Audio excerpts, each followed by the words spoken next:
We give you glory. We magnify your name. Just open your mouth and bless the Lord. Shekata maya lebele zakaya na maragosha. Shekata marabala ya lezele. We give you praise. We give you glory. Wacha tukombe pamoja. Baba, katika jina la Yesu tunashukuru. Asante kwa jioni ya leo, asante kwa kutukutanisha tena. Asante kwa wale ambao wanatutazama. Bwana, asante kwa sababu ya ibada ya leo. Tunaposhiriki neno lako, utufikie upya, utunenee Bwana. Katika majira haya ya kunenewa na wewe Bwana, fikia maisha yetu Bwana. Tuwezeshe kupata signals zako wakati unaponena Bwana. Tunakusifu na tunakuinua. Tufikie kwa njia muhimu. Katika jina la Yesu Kristo tunaomba na kusema shangwe na vigelegele kwa Yesu. Amen. Asanteni sana, tunaweza kupata viti wale ambao tuko ndani ya nyumba. Asanteni praise and worship kwa kutuongoza vizuri. Tunashukuru sana. Asanteni sana. We can appreciate them with a clap. Thank you so much. Amen. God bless you. I want us to share the word of God briefly, and then the Lord will bless us. Bwana Yesu asifiwe. Bwana Yesu asifiwe. Amen. Na jioni ya leo tunashukuru Mungu kwa nafasi hii ya kupatikana kwenye ibada, na tunashukuru Mungu kwa umbali ametuleta. Tunashukuru Mungu pia kwa our dad and mom. May God bless them the more, even for giving us opportunities to serve. Naomba tushiriki kwa sababu tuko katika majira ya hearing God. Hearing God.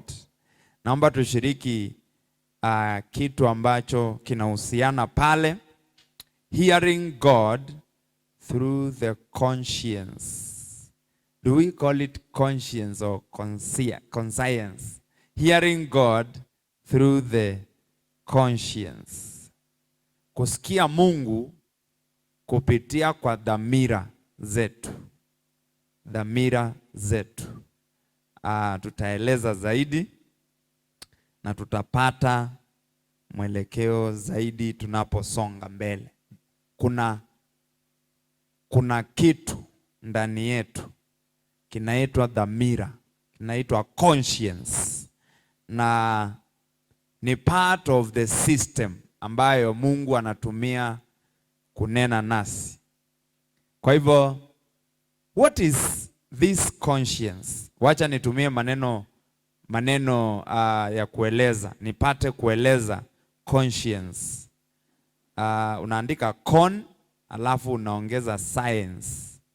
Conscience. In fact, pia mnaweza sema conscience. Science. What is this conscience? Kuna Biblia zinatumia the word the moral compass. Conscience is the moral compass. Wakati tulikuwa shule ama wakati uko shule unafunzwa the compass. Compass huangalia north kila wakati. Na ikiangalia north, maeneo mengine yanajibainisha. Kwa hivyo kazi ya compass ni kuonyesha true north. Bwana Yesu asifiwe. Kwa hivyo wakati Biblia inatumia the word moral compass kuelezea conscience, ni kama inamaanisha hii dhamira iliyo ndani yetu inasimama kuonyesha mpango fulani. Inasimama on certain principle. Kama ni wema, inasimama kwa wema. In fact, ukisema moral kuwekwa kwa morality, true north inasimama kwa wema. This is the right. This is the accepted. Alafu inakosa kuashiria upande ambao ni muovu. So that is now the moral compass. You can get it somewhere. Let me give you the verse. 1 Timothy 1:19, Amplified version. Instead of conscience, the Bible uses the moral compass. Kwa hivyo kama mtu ako na conscience nzuri, maisha yake yanakuwa na mwelekeo wa wema, na anapata mema, anapata communication ya mambo mema ya Mungu. Pia Kikamba inatumia the word wasia wango, conscience ama conscience, inatumia the word wasia wango. Mungu unena na sisi kupitia kwa mioyo. Alafu kama hiyo sauti inafika na tunaipata, tunasema kuna sauti ambayo imepitia kwa mioyo yetu. Kikamba inaeleza tu wasia wango. Bwana Yesu asifiwe. Na hisi kwamba vile hii kitu inafanya kazi ni vile TV siku hizi zinafanya kazi. Kuna dish nje, alafu kwa karibu na TV kuna decoder. Kwa hivyo dish ina pick, inachukua waves, na decoder inaleta sasa kwa TV. TV haiwezi kapokea waves pasipo na decoder. Bwana Yesu asifiwe. Kwa hivyo kuna vile kuna kuhusiana kwa mioyo yetu na roho wa Mungu. Bwana Yesu asifiwe. Unajua tunaeleza hii neno kusikia kutoka kwa Mungu inakuja aje?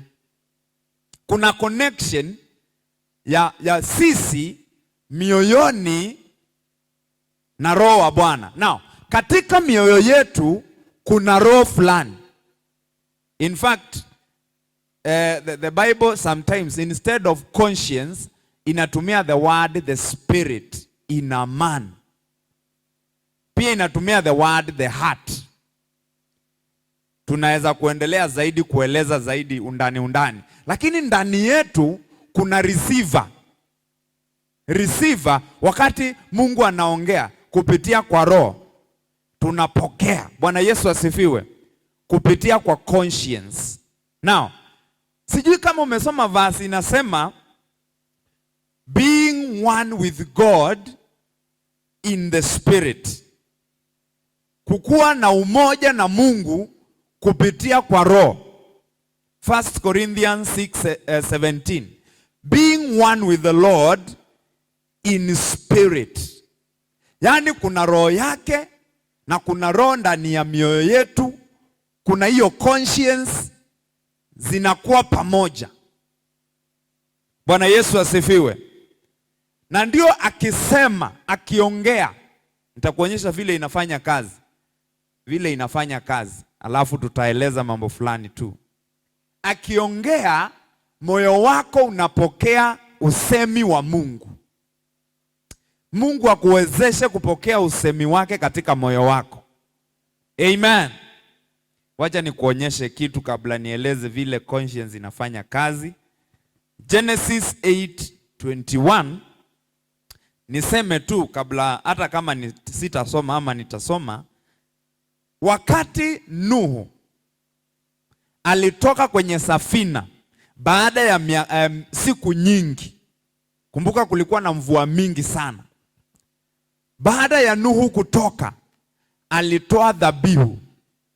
He took some clean animals na akatoa dhabihu. Na kwa sababu ya hiyo dhabihu alitoa, Mungu akazungumza naye. Genesis 8:21.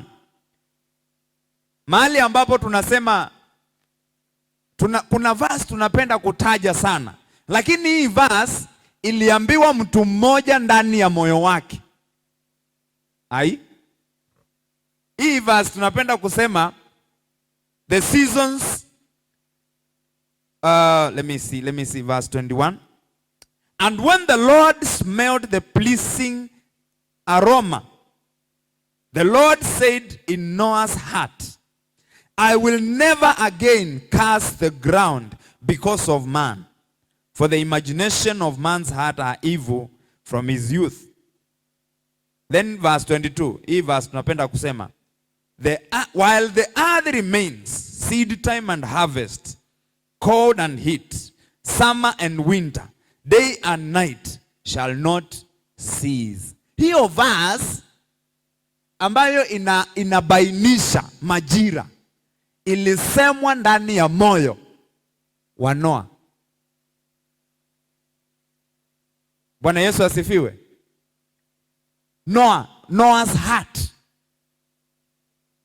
Kwa hivyo kuna vitu unaweza kufanya pia zikachochea Mungu kuongea vile Noa alifanya, na Mungu anaongea katika moyo. Bwana Yesu asifiwe. Sio mafikira kila time. In fact, mafikira inaweza kuwa the last thing kupata sasa kuconfirm kile ambacho umekuwa ukihisi ndani ya moyo. Bwana Yesu asifiwe. How does the conscience work? 1 Corinthians 10:29. How it works. Let me show you. 1 Corinthians 10:29. Ushike kitu and let me see. 10:29 inasema hivi.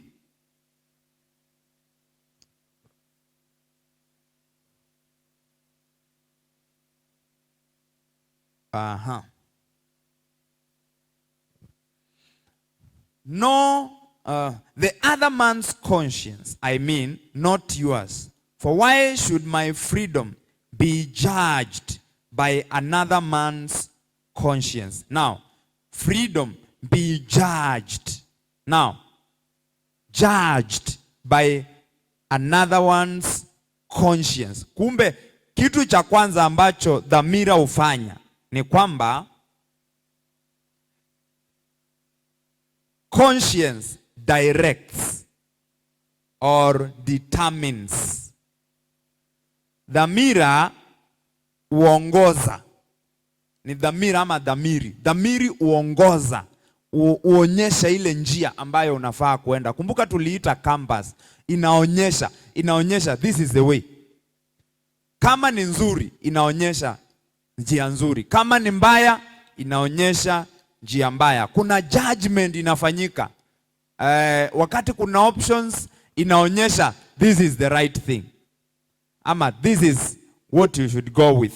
So the conscience directs or determines what to accept and what not to. Directs, judges, determines. That is number one. Number two, conscience confirms to what the Spirit of God says. Hiyo ni Romans chapter 9 verse 1. I can read for us. Conscience confirms. Hebu sikia Romans inasema hivi. NIV ama wacha niseme Kiswahili kwanza. Nasema kweli katika Kristo, sisemi uongo. Dhamiri yangu ikinishuhudia katika Roho Mtakatifu. Dhamiri yangu ikinishuhudia, inashuhudia kile ambacho unafaa kufanya. Kunakuwa na witness.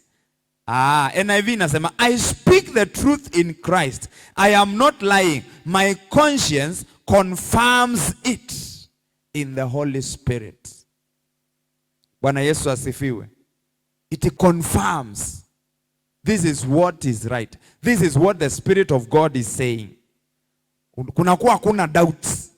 Ina confirm kile Roho anasema. We want to know how to work around this conscience. Now, vile nimetangulia kusema, dhamiri ama conscience inaweza kuwa pure or impure. Ama iko well directed ama iko in error.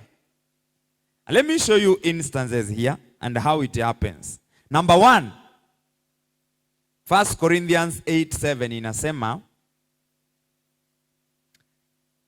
conscience. 1 Corinthians 8:7. Let me read which version. However, not all possess this knowledge, but some, through being let me see. But some, still accustomed to idols, that when they eat such food, they think of it as having been sacrificed to an idol. And since their conscience is weak, it is defiled. Let me read again. But not everyone knows this. Some people are still so accustomed to idols that when they eat such food, they think of it as having been sacrificed to an idol, and since their conscience is weak, it is defiled. Angalia maneno kama haya. Lack of knowledge, conscience is weak, it is defiled.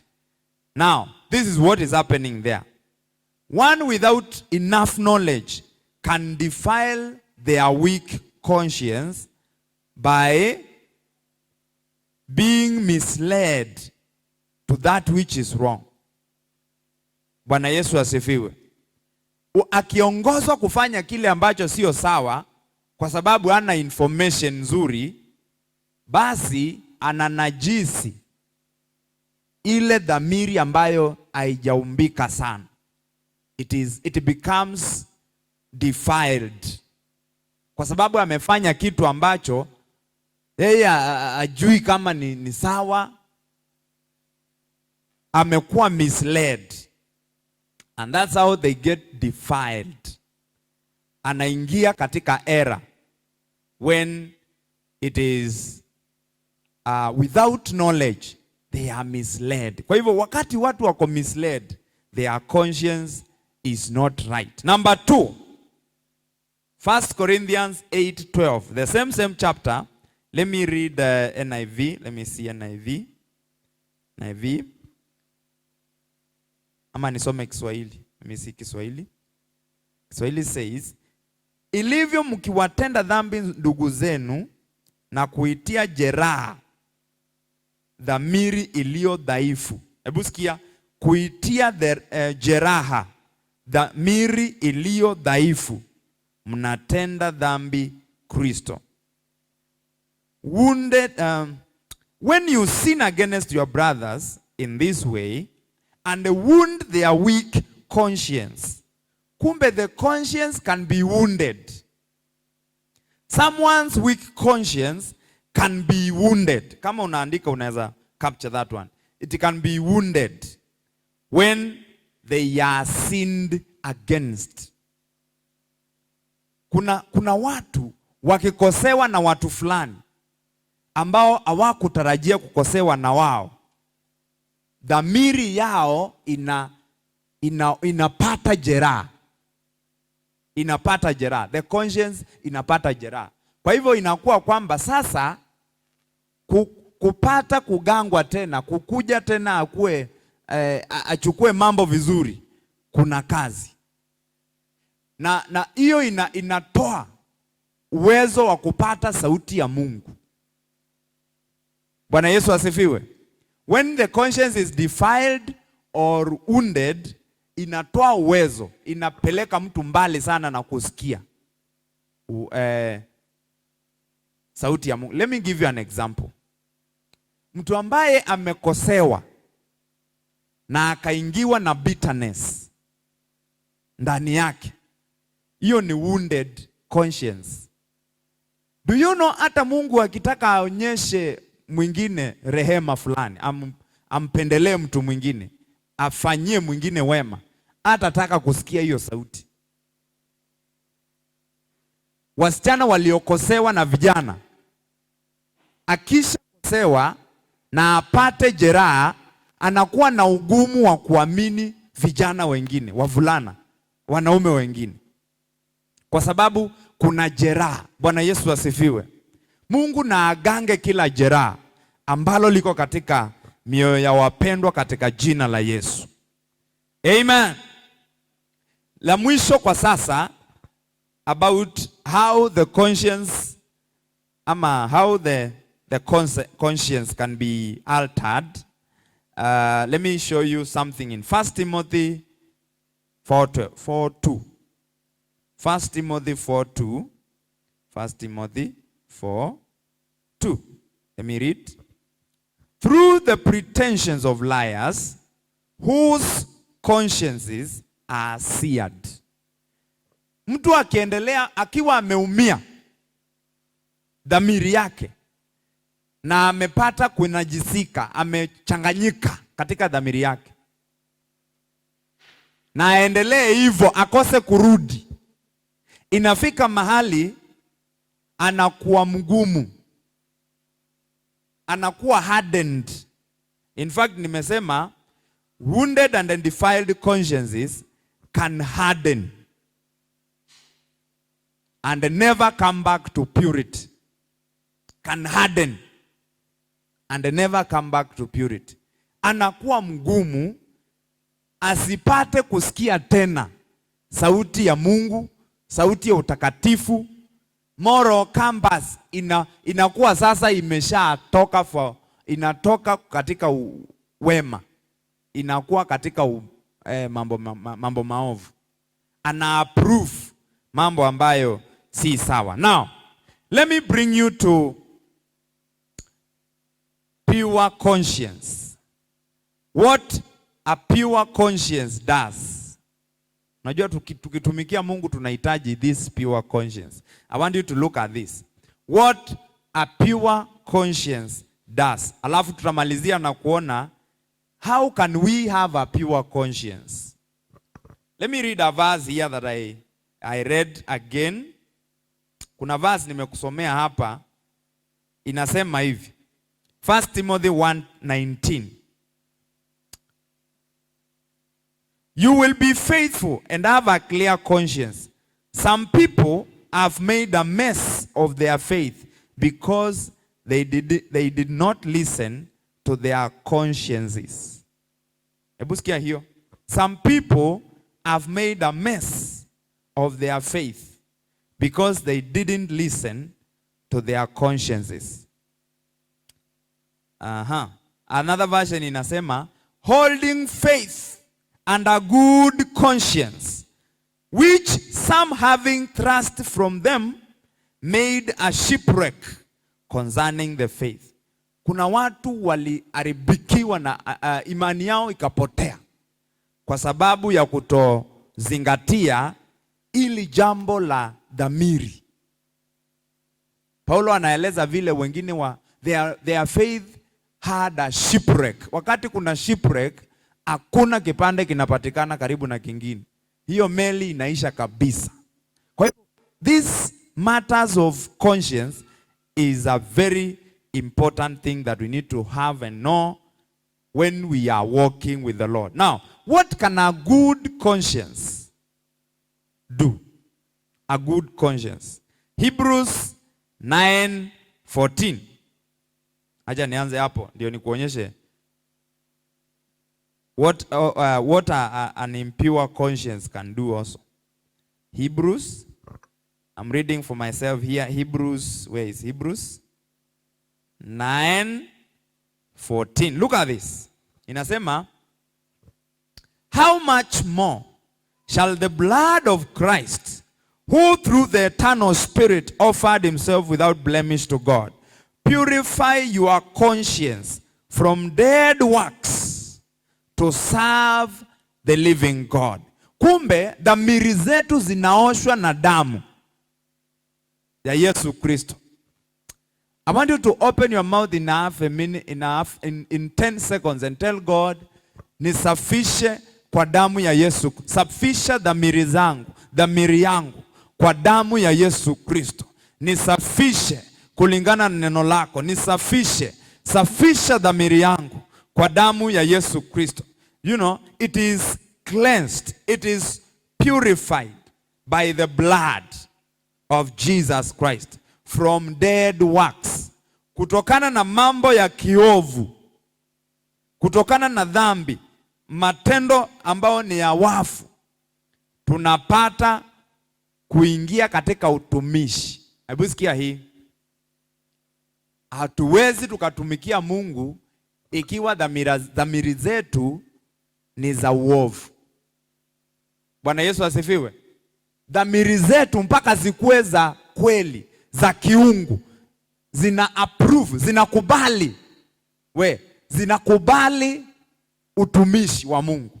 Unajua, let me draw your attention to something. Kuna verse inasema, do not submit your instruments unto sin.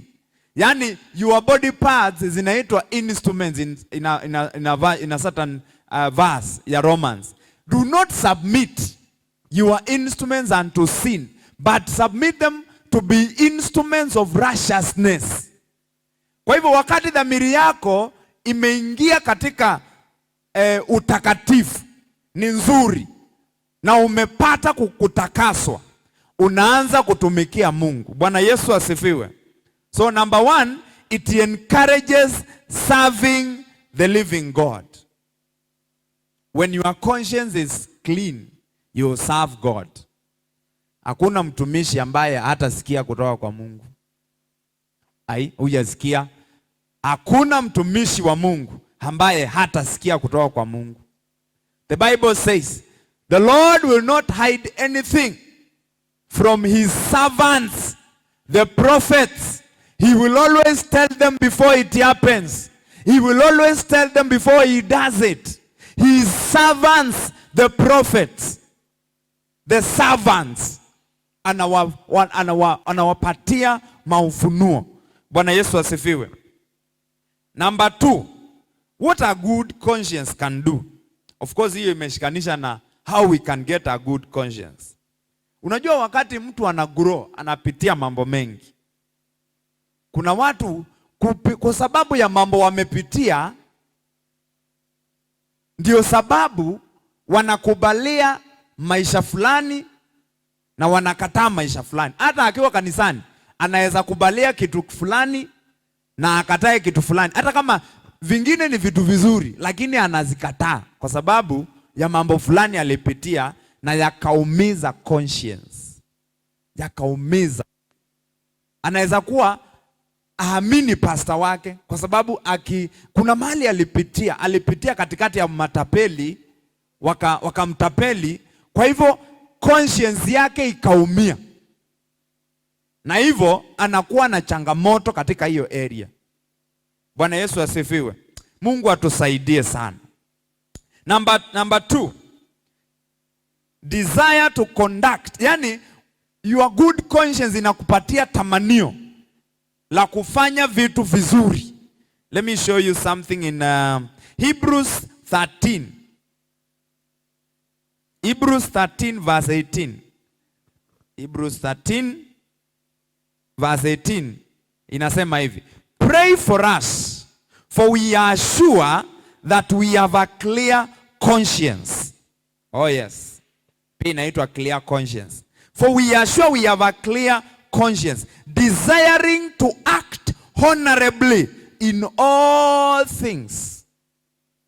Sio kila mtu anapenda vitu vizuri.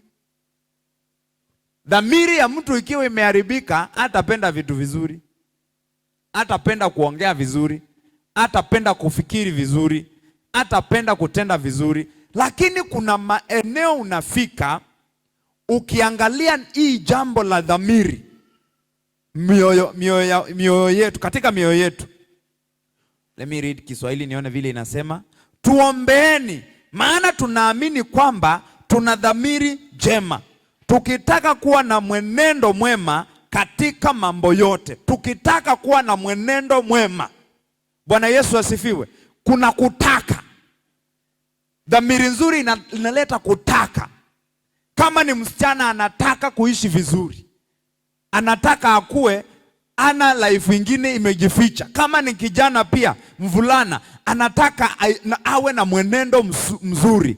Yani dhamiri yake inamwambia nafaa niishi vizuri. Bwana Yesu asifiwe. Any one of us, dhamiri ikiwa nzuri, unapata msukumo wa kuwa na mwenendo mzuri. It doesn't just happen. Bwana Yesu asifiwe. The last one for now. What a good conscience can do. What a good conscience can do. Titus 1:15. Titus 1:15. Titus 1:15 inasema hivi. To the pure all things are pure, but to the corrupt and the unbelieving nothing is pure. Their very minds and the consciences are corrupted. Sasa wengine tunapata kuelewa kwa nini watu hufanya mambo fulani. Kwa nini watu hufanya mambo fulani? Na unauliza, na mbona nilimuona kanisani, ama mbona nilisikia anaenda kanisa? Kama dhamiri yake, acha nitumie the right word, dhamiri. Kama dhamiri yake sio takatifu. Dhamira pia ni sawa. Asante sana. Kama dhamiri yake iko na madoadoa, iko na jeraha, iko na unajisi, mambo yake yote yatakuwa mabaya. Atakuwa anakubalia vitu vibaya. Sijui kama umeshika. To the pure all things are pure. Inamaanisha nini?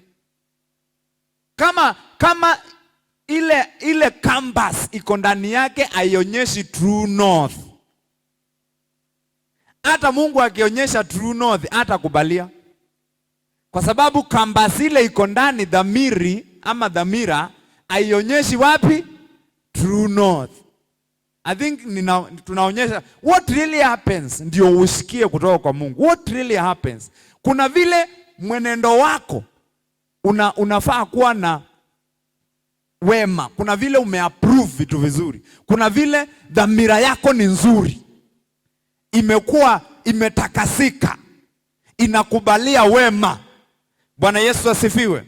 Now, what a good conscience does, nimeandika hivi, it brings love for purity. Love for purity. Ukiona mtu anapenda purity, anapenda utakatifu, dhamira yake iliyo ndani yake pia ni takatifu. Bwana Yesu asifiwe. Amen. Kwa hivyo sasa tuko hapo, tunahitaji hii dhamira ambayo imetakasika.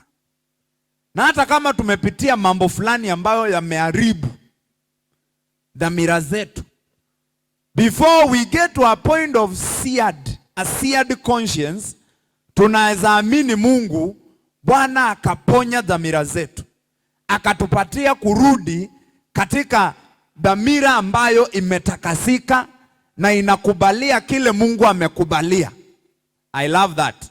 Dhamira ambayo inakubalia kile Mungu anakubalia. Bwana Yesu asifiwe. Mungu huoperate na system fulani. Sijui kama ulisoma Genesis, inaeleza vile Cain alienda kuishi mbali na Mungu. Sasa akiishi mbali na Mungu, do we expect him to get the voice of God? No. Kwa nini? Hakuna connection. Na sisi dhamira zetu ndio connection na Mungu, ndio tupate kusikia kutoka kwake. Dhamira zetu kama ziko sawa, kama receiver yetu iko sawa, how can the receiver be right? Kuna kitu nilisoma hapa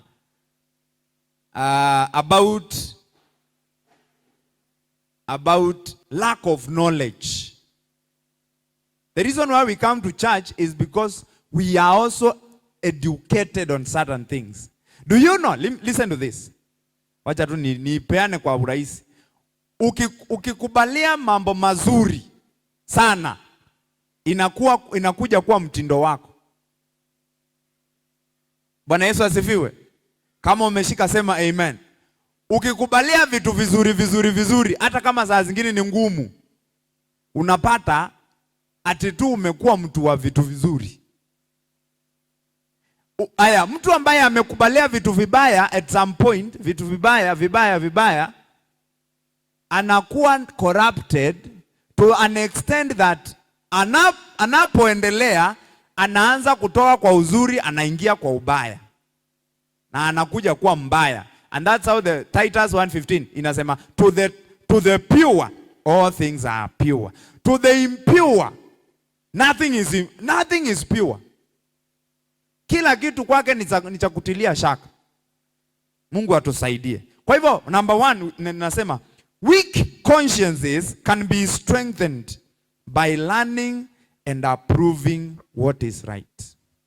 Learn and approve what is right. Learn and approve what is right. Nilipata mjadala mwingine mahali. Hebu sikia hii. Sasa shika hii. Tuna example. Nataka ushike kama example kwa sababu ndio rahisi. Anasema, mtu fulani akasema, sio no one can be perfect, no one can be righteous. No one can be righteous. Hata Biblia imesema no one can be righteous. Unajua hiyo verse ikichukuliwa juu inatumika na watu ambao wako na dhamira mbaya kuqualify uovu. No one is righteous. Kwa hivyo anaitumia. Sasa hiyo anaitumia. No one is righteous. Anaendelea hivyo, anafanya vitu na anasema no one is righteous. Anafanya vitu anasema no one is righteous. Kwa nini? Dhamira yake ameitumia katika, sasa imetoka katika utakatifu, imeingia katika uovu, na anatumia verse ambayo ameichukua juu. Hana knowledge ya how righteousness should be done. Do you know, as a church, hata wale ambao mnatazama, you need to know as a member of as a believer, Mungu akona standard gani za righteousness? Mungu anasema nini kuhusu holiness? Just know. When you know, you will start approving holiness katika maisha yako, katika wengine, vile unaongea, vile mwenendo wako, utakuwa unakubalia righteousness and the holiness. Kwa nini? Kwanza umejua na unafanya. Maana unajua vile Biblia inasema. Number 2 and the last one. The last one. Titus 2:11 and 12 inasema, for the grace of God has appeared to all men. It teaches us to say no to ungodliness. Sasa hii ni njia ya kujenga a good conscience. Teaches us to say, ongea sana, teaches us to say, ukiendelea kusema no to ungodliness, inamaanisha unasema yes to godliness, yes to purity, yes to righteousness. Na kwa sababu ya hiyo, dhamiri yako inajengeka katika mambo ya kiungu, na Mungu akiongea unasikia. Kuna watu hata Mungu aongee vipi asikii, na hawezi akasikia kwa sababu dhamiri yake imenajisika. Zingine zimepata majeraha, zingine zimekuwa ngumu. Mungu atusaidie. Jioni ya leo tunaomba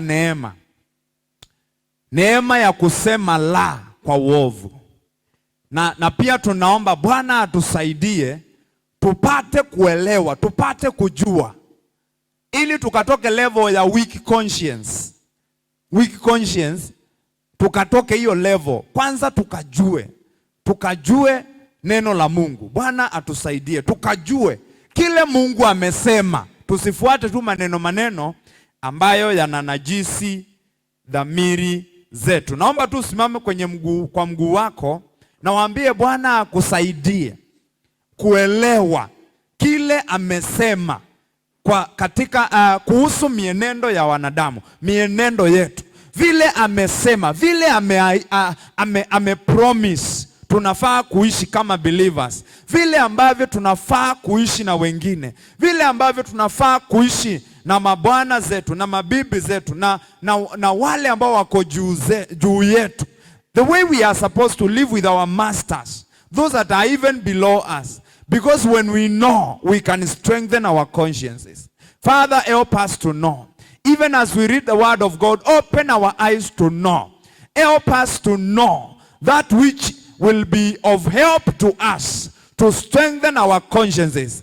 In the name of Jesus Christ. Help us, Lord. Help us, Lord. And even as the word of God has said, there is a grace that teaches us to say no to ungodliness. Father, because we have to get to this level for us to hear you, oh God, we pray that this grace will come over someone that is watching us today. Let this grace come over someone that is in the service today. There's the grace to say no to ungodliness in the mighty name of Jesus. May this grace strengthen our good consciences and make us remain at a place of a clear conscience in the name of Jesus. We bless you and we honor you. We give you praise. In the name of Jesus, we pray. Amen. Bwana Yesu asifiwe. Amen. Sasa utakuwa unaweza kuapprove, kuconfirm. Hii ni sauti ya Mungu. Hivi ndio Mungu amesema. Kwa sababu your conscience is clear ama it is good. Najua hapo sasa nimeeleza mambo mengi, lakini Mungu anatusaidia. I believe you can also watch later. And this marks the end of the broadcast, even as we give our offerings. God bless you for watching.